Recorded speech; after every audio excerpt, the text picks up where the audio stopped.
Fiction, science fiction, horror, fantasy, crime, LGBT, thriller. You have now entered the House of Mystery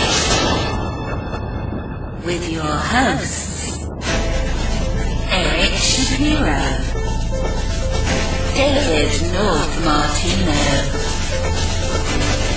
John Copenhaver, and Al Warren. 106.5 FM Los Angeles, 102.3 FM Riverside, and 105.0 AM Palm Springs.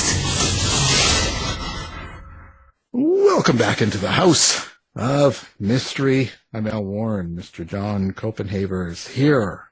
Hey Al, how you doing? Well, I'm doing good. Mr. Vacation Beach, New York trip, hobnobbing with all the stars at the awards. You know, someone's got to do it, I guess. Yeah, it's hard work. I had a great time in New York City at the Lammies. That was a fun thing. Yeah, did you get your nails done? And I did not. I wish I were a little more fussy that way. I just feel like I don't have time for that kind of thing. But you know. You noticed I would have asked if you got your hair done, but Oh yes, thank you. I could have had my beard shaved. You know, you can still do things. Yeah, yeah, manly stuff. You know. Yeah. Fun stuff. So no, today we have a writer with us, and he's got a few books. He's got quite the history. So we'll just bring him in and let's talk to him about it. So, Mr. Bill Konigsberg, thank you for being here. Oh, thanks so much for having me. I'm really glad to chat with you. So you're a kind of a sports guy, and let's talk about your start. So you're a person that's born in New York City, right? And expectations were high from birth. You're reading my profile, aren't you? I know. I'm just looking at this and going, wow. How did you get into the sports thing? Was that always your bag? Yeah, I always loved sports. And in fact, basically I wound up working at ESPN. I worked for a while at the Associated Press as a sports writer.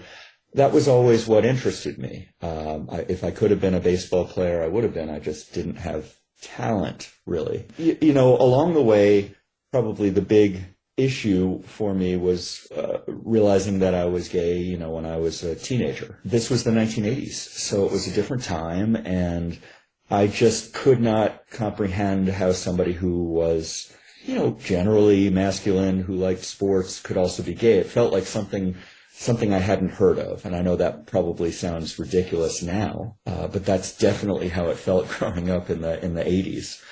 So I followed the sports dream, but anyway, there were some detours. Well, I relate to that in the sense that I'm a little older than you. I was when I was growing up too. Like I would see Donahue would be the show that was on, and if he had gay people on, they were always extreme. Right. And I always looked at that, and as a young person, thought, well, that's not me. Right. Like I knew I liked men, but I didn't understand what I saw on TV. If you do more man things as what considered man things, like sports and cars, it's kind of confusing, especially back then. Absolutely. I just didn't know what it was, so I thought there was something wrong with me. And I thought I was the only person in the world who was like me. That turned out to be wrong. There are like 3 of us. No, I'm kidding. There are millions of us. But, along the way, by deciding to work in sports in various ways, I really was kind of a unicorn. I became the first openly gay man at ESPN when I came out in an article in 2001 called "The Sports World Still a Struggle for Gays." That was my coming out article. A lot of things that by today's standards would seem ho-hum, but at that time it was new. It was different. How was it then for you? That was the late 90s, and kind of being out with ESPN and with people like that, and in the sports world. I mean, I guess that's kind of what your article is talking about, but for you personally, what was it like being in that position? Well, I think that the big issue for me was, I guess it would be called heterosexism, that it was just assumed that everybody was straight. And so I was working at ESPN, and it was the vast majority of people were men, and it was assumed that you were straight. And I felt by not saying anything, that was how I was taking care of myself so that I wouldn't, wind up in conflict with anyone. But in the end, it was like telling a lie. So I had to tell my story. And, people, I think when they know somebody who is gay tend to be okay. I think the issue for some people tends to be, one of ignorance. If you don't know anybody, it's easy to decide that gay people are this or that. So it went fine. I think the ESPN experience was overwhelmingly, positive. Now, that article you wrote, I guess it won an award for Glad Media, right, Yes. in 2002. Yes. So is that what kind of got you off on the writing world, like getting into doing books and things like that? Yeah, when I went to college, I was in high school, college, I always loved writing fiction, but I was told in college that you can't make money as an author. And that's true. I mean, that's not true, but I mean, I think in some ways there is some truth to that it's a very challenging road. But I just didn't even explore it. And then around 30, I thought, here I am at ESPN. I'm enjoying my life. It's not exactly all that I want, but it's something. And I made the decision to go to graduate school, to get my MFA in fiction. And I decided it's now or never. While I'm in grad school, I'm going to write some novels. Let's see if I can do this. And it worked. I mean, I was lucky in that way. Yeah, it's quite a business. You can't always, not everyone's going to win. Well, and I didn't even know when I got started what it was going to mean. My first book was called Out of the Pocket, and it's about a gay football player who is outed against his will and becomes a national story. He's a high school kid. And I remember the days before it came out thinking, having no idea what this meant. Did this mean I was about to become a millionaire? I mean, just nothing was talked about all of this. So I was excited, and I found myself to be pretty naive at first about what being published meant. I think I'm probably less so now. Yeah, sometimes that's better. Yeah. Well, I teach an MFA program. I'm always grumbling that we aren't more honest with our students about what it means to be a professional writer. In most cases, I think it's hard to make a living just off the writing. So you have to have a plan of some sort, right? I think it's good to talk about those things. But I was in an MFA program about the same time it sounds like you were, and I weren't really talking about the professional, part of writing, just the, sort of craft. It was all craft, exactly. Where were you in a program, by the way? George Mason, outside of DC. Okay, yeah, I was at Arizona State. Yeah, they didn't talk about it, and I joke about it now when people say, "What do you need to know to be a writer?" And I say, "Marry rich." I mean, I've done pretty well for myself, and yet this would not be a terrific life if I were single. I would be struggling.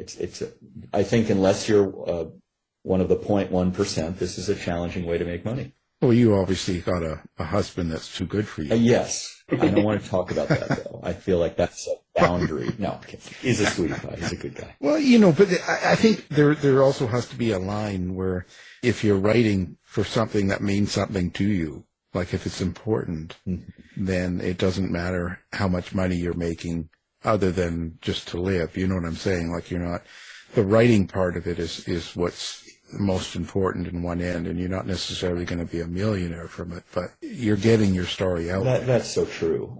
I mean, for me, I had no idea what this experience would be, but it's been, life-making and life-changing. I have loved writing these books. I have learned to focus on enjoying the project of creating something, because I think it's pretty natural as a human being to wait for the book to come out and expect some joy there. You just can't control that. So I really focus on, every time I write something with a new challenge to keep myself excited and interested. And it's changed who I am, and I like the impact that I've had. That's felt really good for me. Yeah, I was going to ask you about that each time you take on a project, a new book, and you put it out, how it changes you. And I kind of what drew me to you initially was when you posted on social media about someone you had dated or been with for a while who you found out had passed. Yeah. And you were doing those posts, and I kind of thought it's kind of nowadays, and you're old enough, and so is John, that we know that before the social media platform, how you didn't get to display all of that. You didn't get to talk about that with all these people and stuff. So it was it's a different world, and I wonder, not only does each project change you, but how much have you changed, you think, over the years, enough to where you can sort of write your feelings down and it doesn't matter who picks up the book and reads it? I think that I've changed almost completely. I think that it's an extraordinarily vulnerable place to be. And now I'm just even talking not even about the social media, that's vulnerable too. But to write, if you're writing from a personal place, that means you are putting your stuff out into the world. And I think, you both, I'm sure, know that people aren't always kind. It can be very hurtful if you put your baby out there, if you put your deepest thoughts and people make fun of it or laugh or, say nasty things. I've had days in my life where I've stayed in bed after reading an article, a review or something, and I've had to grow some strength and resilience in order to put myself authentically, vulnerably out there, I would say. Right. I always find them and hunt them down and terminate Yeah, them. no, I mean, that's obviously, which is what I hope we'll talk more about. How. There's all sorts of good ways out there, I'll tell you. It's a great one. I don't want this to be used in court. When you put out a book, is there something that you want people to take away from a book when you do it? Are you trying to communicate, or are you trying to get interaction? What is your hope? I think that it's a connection with the world. I think that the truth for me, singular truth, is that I've always thought I was the only one. And I think this project for me, this part of my life about writing and publishing novels, has been me saying, do you know what I mean? Do you feel this way? And it's been incredible. It's been incredible to understand that, yes, people, not only in English, but in 9 other languages, do have the same feelings and the same thoughts. And I find that it's helped me feel like more of a person, like part of the world. Yeah, I mean, I think that in a lot of ways writing does, it's interesting because I was thinking about various ways people identify, and I think for whatever reason writing I feel like I identify first as a writer, I guess is what I'm trying to say, because of the sort of sense of community you get. I don't know, there's something about all of us who go out there, whether it's nonfiction or it's narrative, creative writing of some sort, there's always sort of this you're giving of yourself. In your various sort of projects over the years, have you found moments where you had to do more of that mining of your own self, or, for lack of a better word, exposing of your own self in your fiction, or do you has it fluctuated or changed at all? So I don't want to give you the longest-winded answer of all time, but it's changed a lot. And if I can, real quickly, I'm going to try to explain what that means. I think there's always been a piece of me in every novel. The novel that was about a high school football player coming out in the spotlight was about me coming out at ESPN. Just I translated it into a young adult novel. One way or the other, my most famous novel is my second one, called Openly Straight. It's about labels. And I was beginning to feel in my life that how much does the label gay define me? And what if I want to be more? And what if I want to be different? And so it's a novel that takes that idea and explodes it in a teen setting. But that means in some ways I'm putting myself out there. But I would say the last 2 novels, The Bridge and Destination Unknown, have been the most personal, and probably showed the most growth of my ability to mind my life and create something artistic out of it. I'm happy to say more about it, but that's the truth. It's interesting. I think I don't know, this is my theory. It may be totally a terrible theory, but that, writers either sort of move towards the more personal or begin really personal and then moving from one point to the other. But I think that every book that I do also gets more personal. I didn't necessarily start that way. I mean, if you're reading between the lines, of course, but I just think it's interesting how different writers evolve. I think it's fascinating, and it's been also a pleasure to begin to have writer friends whose careers I follow and where I can see that happening for them. It's a beautiful thing to watch, and I wouldn't have expected it would happen for me, but I think I needed to establish something of myself as a writer and then take a look at the things that were elemental to my existence. The bridge really goes into depression, which is something I've suffered from a lot in my life, chronic depression. And that wasn't a book I could have written right away. And Destination Unknown is about growing up in the 1980s in New York City as the AIDS epidemic hit. And that's some meaty stuff. And I had to figure out a way that I could do it authentically and interestingly. And I think that is why it was my 7th book and not my 2nd. Why do you think you sort of focus on, why the YA serve as a genre? What drew you to that sort of age group? Or it's more of anymore, it's so widely read. I hate to say it's an age group, but. Well, I kind of happened into it. I didn't know that YA was a thing, but when I was in my first year of graduate school, I was writing naturally from a teenage perspective. And I think that probably just means I'm immature. I don't know, but that was what was coming from me. And I happened to see a course at Arizona State called Young Adult Literature. And I don't want to say that the teacher was very good looking, but he was. And so I took the class. And it turns out all these years later that person, I joke about that all the time, he's one of my best friends. He's straight. But that class changed my life because it showed me something I could do that was rather natural for me when I was in my early 30s, and I just held on and kept doing it. I taught high school for many years, so I think there's something about high school that just drives you. It's elemental. You ever get tired of stories for the time period? Well, don't you think that's because, for most of us anyway, especially for LGBTQ people, that's like the white hot period, right? I mean, if you were coming to terms with the fact that you were different in high school, that's never going to go away as an elemental period where everything was so on fire. Yeah, I think you're finding out all these sort of very, honestly, things that I think stay with you. You don't always understand what they are or handle them the best way you can in high school. But it's those seeds that I think you can truly draw a line to. Well, at least I certainly can. And so I think you're right. I think it's just, it's like the bedrock of your identity is somehow happening there, even though it's chaos. Right. Yeah. Yeah. Yeah, it would be quite different if you're growing up now. And also the way younger people now is so much more accepted to be gay, right? It's a different world, so different people around. The issue now I think is a lot about gender, and I've actually been mentoring a young trans man who is now 19, but I've been with them since they transitioned.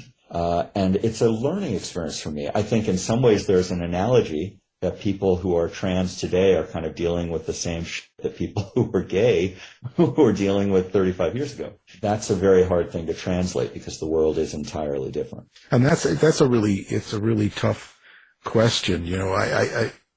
I'm sort of surprised in one sense of the backlash, but then not really after being through the Reagan years, You kind of realize how people get talked into something. And I think you're right. I think the best thing people can do is to get to know someone who's in or coming from that area that is being attacked.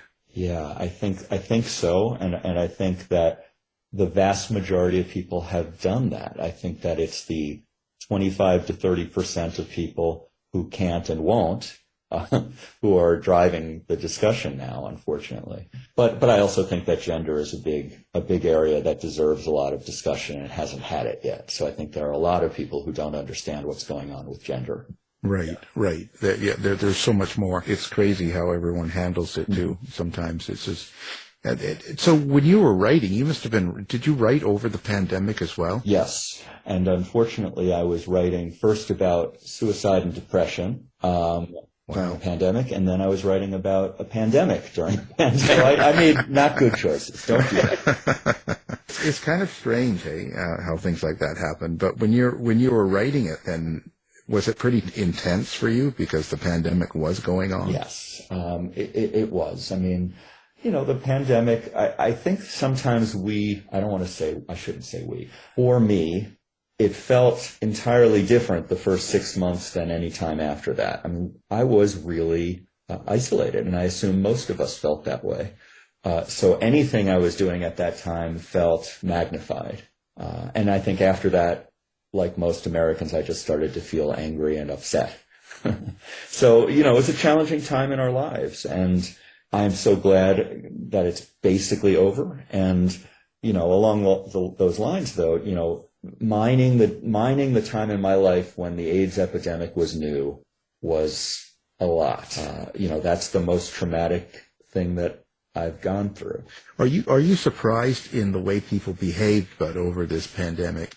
And I can call it a straight pandemic, just to separate it, because the behavior and the attitudes, and even now, I mean, today going through the news cycle, there's people protesting today about the inflated COVID numbers and deaths and fate and all that stuff. And it's a protest more about, going after our children with, the trans reading and stuff, but it's kind of, they're screaming out stuff about COVID. But, that whole anti-vaccine and the fake COVID thing and how much of an impact and hold it had on people. And if you go back into the 80s and you look at the AIDS epidemic, people, for the most part, would ignore it or not talk about it because it's a gay disease. And so there wasn't that kind of a backlash because people never took it that way. Do you know what I mean? Are you surprised with the way the public handled this? I was very surprised at first, but I think over time, one impact that this pandemic has had on me personally is that it's changed the way I think of people. I think. Yeah, I know. I just have dogs and I stay away from people now. I have dogs too. I love my 2 dogs. I think that there are wonderful people out there, but I think as a species we are afraid, and I think we're messy. And it's not to say that I'm not afraid and messy. I think there are ways in which I am both. But boy, on a global scale, when everybody's at their worst. So are you worried about today's plight, or today's concern about LGBT and everything else going on with trans and stuff? Are you kind of worried about the backlash? Yeah, I am. I've been drawn into it in some unfortunate ways. What happened last year in Texas, a Republican lawmaker made a list of 850 books that should be banned from all libraries in Texas. All of my novels were on those lists. Then people started to challenge my books in Texas and other places. Florida has followed suit. My books are out of basically every Florida school library now. It's impacted me. And there's the personal and then there's the universal. I mean, the universal is afraid because I've seen this before and it's terrible. I mean, people get hurt when we start to vilify a group of people and call them groomers and pedophiles. Bad things happen. So I'm very concerned in that way. And on a personal level, I got drawn into it where in California, there was a school board where some crazy person got up and complained about my novel, The Music of What Happens, because it was on an app that their first grade child had where they could download any book. However, that person, it was an audio book and they would have had to look for it. So no first grader would have actually done so. But they started saying that I was writing pornography for first graders. which of course is the last thing I'm doing. I'm not writing for first graders, and it's not pornography. And that was very painful. I really think of myself as stronger and resilient today than I've been, but I actually developed shingles when I was dealing with that. I found it extraordinarily painful. It's interesting. I think that as this is happening and you're just sort of horrified by it, and also from my position as a teacher, I mean, I was teaching at an independent day school, so we weren't dealing quite with the same issues, but we would have parent complaints. Mm-hmm.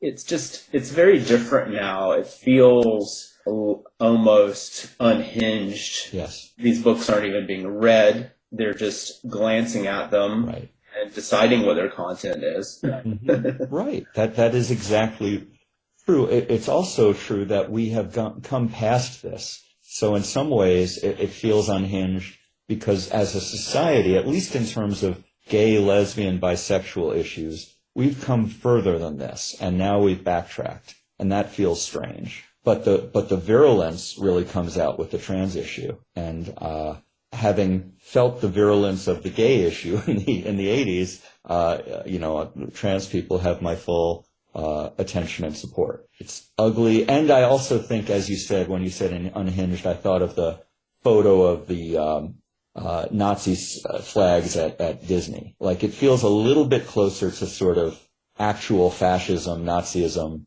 than it has in the past. Does that make sense to you?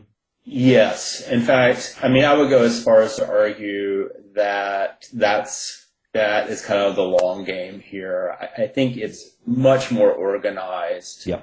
Much more, it's not just someone, I think they sort of, at times it's represented as like just concerned parents or Mm-hmm. parents' rights. Right. But I think it's much more mobilized than that. I don't think it's necessarily a lot of people, I agree, but I definitely think it's more organized, which is why, it's having this effect. And I think that it's terrifying, but terrifying beyond just the banning of books. It's terrifying what it signifies. Right. One is bad enough, but the other is even worse. Yeah, and I'm not even sure that the people, for the most part, the politicians who are leading this charge actually believe this. I think they're using it. And now, of course, that's even more reprehensible, that if you know what you're doing and you're still vilifying people in order to get votes, that's a pretty ugly place to be. Deeply cynical. It's absolutely, absolutely cynical. And so I think we have to push back hard and get those people who are kind of quiet but agree to step up. There's parents who are defaulting to politeness but don't agree with these crazy book banners to step up and be a little less polite. I think that we need help from the middle, and I think that the middle in some ways is waking up, and I think we'll find out next year how much they're waking up. Hard to say. Yeah, time to be in Canada. Yeah, I've heard a few people say that, and I know we all said that in 2016, but I think... Well, I'm all ready. I'm set up and ready. So good. So where do you see yourself going now that you're an old man? Yeah. And past the big 50,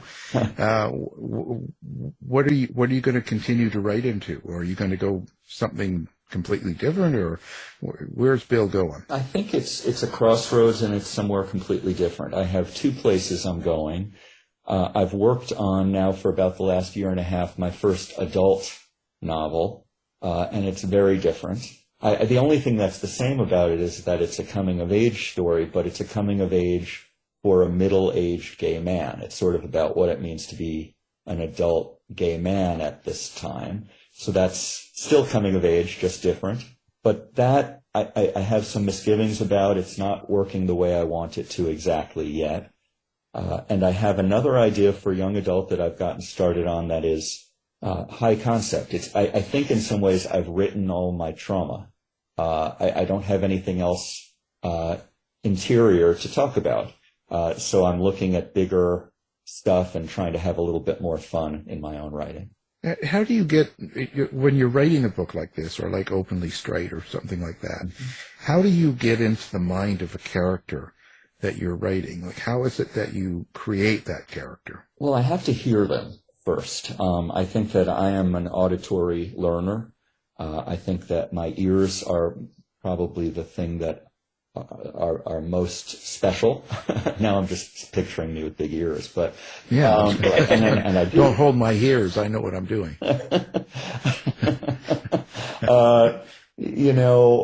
I think that, yes, I have to hear it, and then I have to start writing. And I have a thing that I do with a close friend of mine from my MFA days, where I write her emails from my characters when I start a book. And I basically start, with not much of a voice locked in, and then as I write, the voice starts coming. And it's a wonderful tool.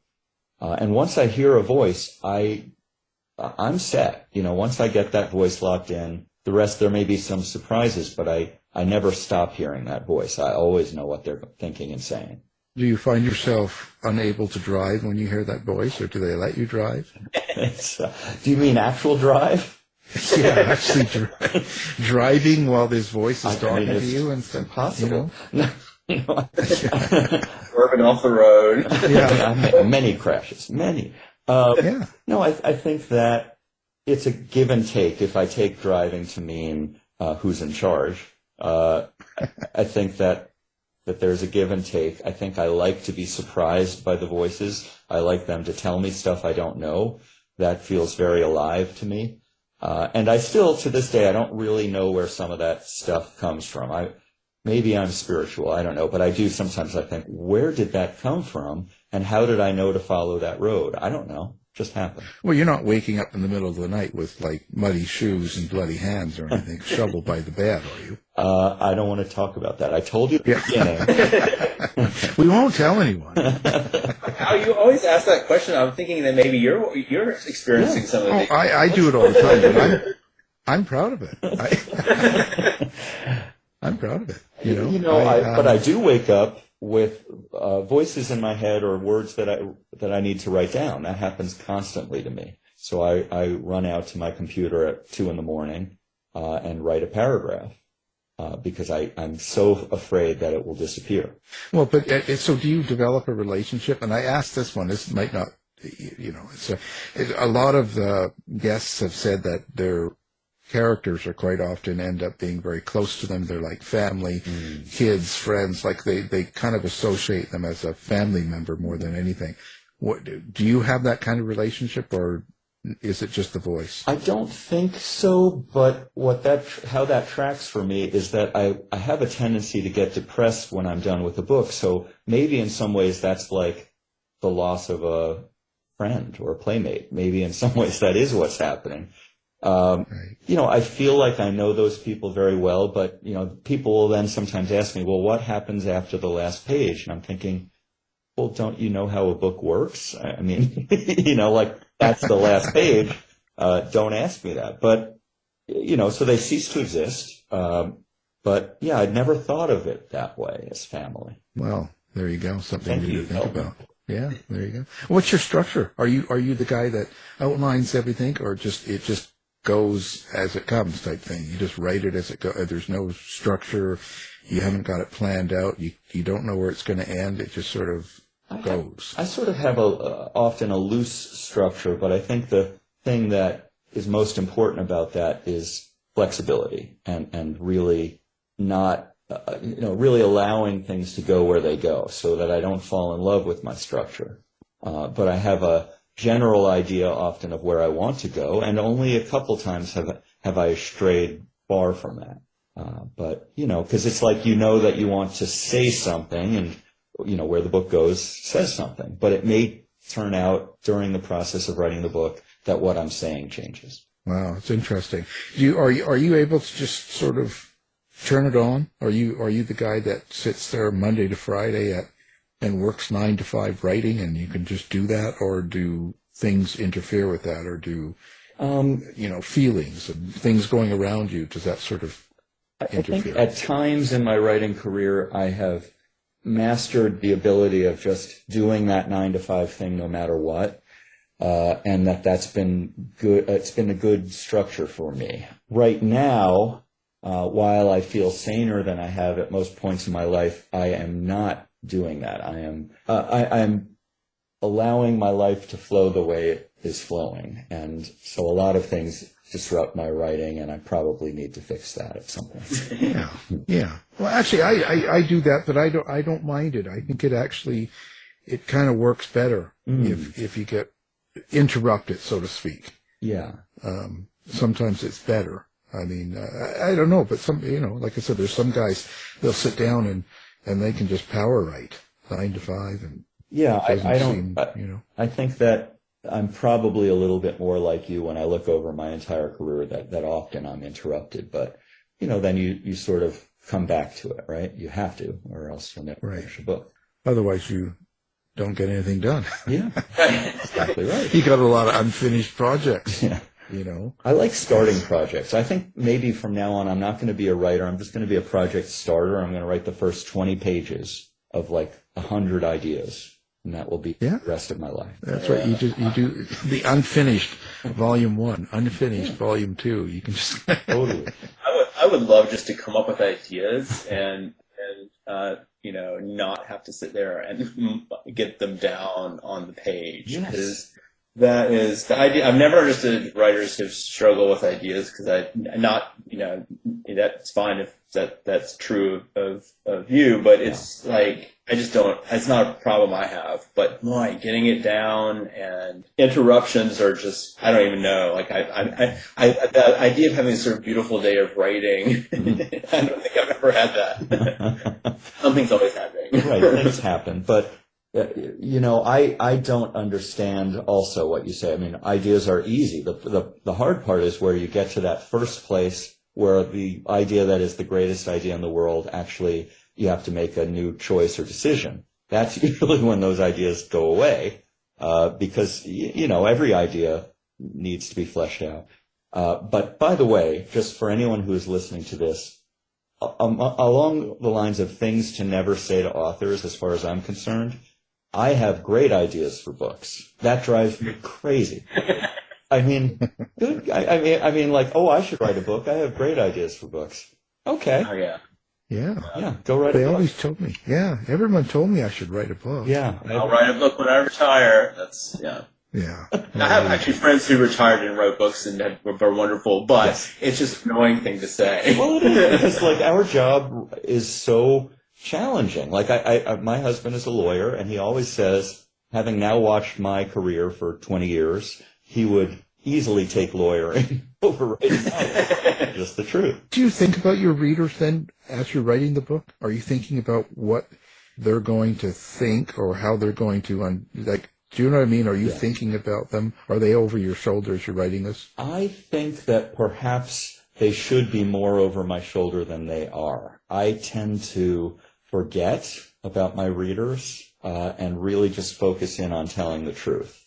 And when you're writing for teenagers, sometimes that can be problematic because I'm not thinking about boundaries. But the good news is that we have editors, right? So if there are places that I go beyond where I need to go, they'll pull me back. But yeah, I find it difficult to, that's like inviting a critic into the room. And if I invite a critic into the room, I'll never get anything done because critics criticize. you know what I'm saying? You know what I'm saying? Yeah, because you don't want it to lead where you're going. Yes, I think. Right? Yeah. Well, you know what I mean, because then you start thinking, they're going to want this. You don't want it to turn into writing for what you think they want. Right. I mostly write to make myself laugh. Like, I think that I'm super clever. And so I like to to entertain myself. And what I've learned through all of this is I'm not nearly as clever as I think I am. Well, of course. Do you ever want to go back and rewrite something? I have trouble reading my books. Trouble reading them for that reason, I think. And I don't know if you've had the experience of listening to an audiobook that you've written. Oh, yeah.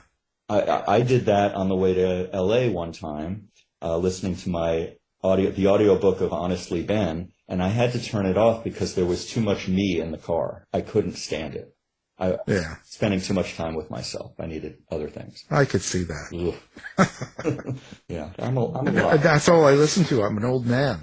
I can't read anymore. They send me. I enjoy listening to. I like hearing the interpretation of my books, but I don't really want to sit through the whole thing. So it's like I've really enjoyed what some of the narrators have done, and that's been really pleasurable.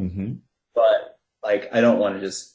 I mean, like, there's so many other things to listen to. I know the story. I know how it goes. Well, I don't want to listen to my books.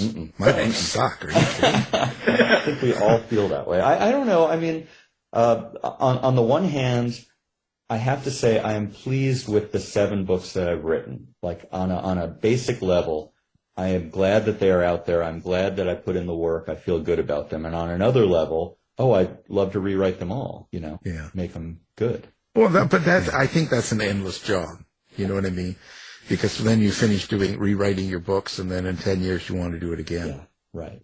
Right. I don't think it'll ever end. So you gotta walk away. Yeah. That's what I do. Yeah. I cringe sometimes when someone picks up a book that, like the first book I wrote or something, and they go, "Oh, I just got this book." Ooh, no. No. Don't talk to me about that. Don't do it, man.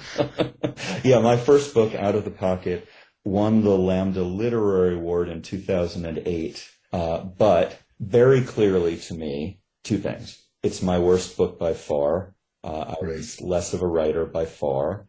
And there were like 24 books with gay characters that year in my genre. Now in a year there are 400, so winning the Lambda in 2008 is meaningless in 2023. It still needs something, right? Because, it seems to be the books of mine that are most praised or sell the most or what I think are the worst. And what do you do, right? I mean, you just kind of go, well, yeah. For me, it's terrible, but right. But doesn't winning an award how did that affect you? And it's set did it put pressure for you to follow up with that kind of an award again and kind of reputation, or do you just not care, or like how does that affect a writer? So I am going to be brutally honest, and this will probably get me in trouble if people listen to this, but I'm going to. Oh, good. I like that. Yeah, exactly. The truth is that I seemed, starting with the GLAAD Media Award I won when I wrote my essay about being gay at ESPN, I just started to win awards. And, I won the Lambda Literary Award. A couple of years later, I won the Stonewall Book Award. I won the Penn Center USA Literary Award. Were you sleeping with people or something to get these? I was, but I was sleeping with the wrong people. No. Not if you were winning. Right. Well, I don't know. I mean, I think a few things. I think that I was getting extraordinarily lucky, and I think my books are better now. So I don't know what it all means. Like, I mean, awards are very subjective. I think my best work is unawarded, but that's okay, right? I've won some awards too, and I think ultimately I feel like that it's really about what the award stands for and what's trying to highlight. It's important. Right. It may have made an impact for a lot of people, but awards don't do a lot for sales. Correct. I haven't found. Correct. Right.